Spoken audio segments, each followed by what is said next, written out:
දන්නවද මචං? ඉස්කෝලේ ඉගෙනගත්තු දේ පැත්තකින් තියලා පුරාගෙන් ඉගෙනගත්තු දේ අරගෙන යකඩ කැරකුවම ගොඩක් උන් හිතන් ඉන්නේ ඒක හරි ලේසි වැඩක් කියලා.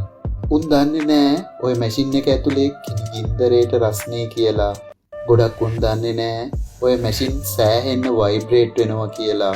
හැඩට උඹලගේ ගෙපල කපන්න උඹලා ටයිකෝට් දාගෙන වාඩි වෙලා ඉන්න ඔය ඔෆිස් එකේ බිල්ඩිම හදන්න උඹලගේ සුපිරි පන්තියේ වාහන යන පාරවල් හදන්න දූවිලි නාගෙන දාඩිය පෙරාගෙන අපේ කොල්ලෝ සෑහෙන්න දුකක් විඳ මචං.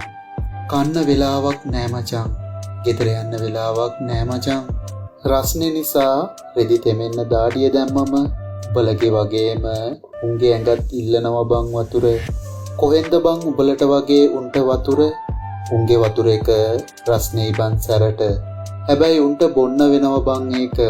උඹලා උන්ට කරන්න වැඩක් කිව්වම උඹලා බැලුවේ ඒ වැඩේ හරියට කරනවද නැද්ද කියලා විතරයි.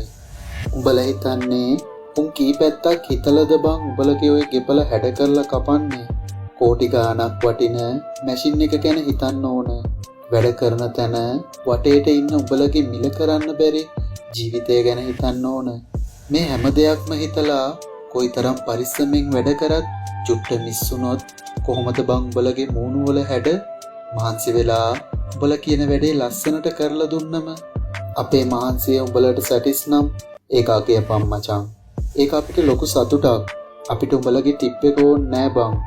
උඹලගේ වැඩේ ලස්සනට කරලා අපි උඹලගේ හිත සතුටු කරනවා වගේ වැඩේ ඉවරුණායින් පස්සේ වචනකින් හරි අපේ හිත සතුටු කරපම් මචං. ඒ අපිට හොඳටම ඇති බං.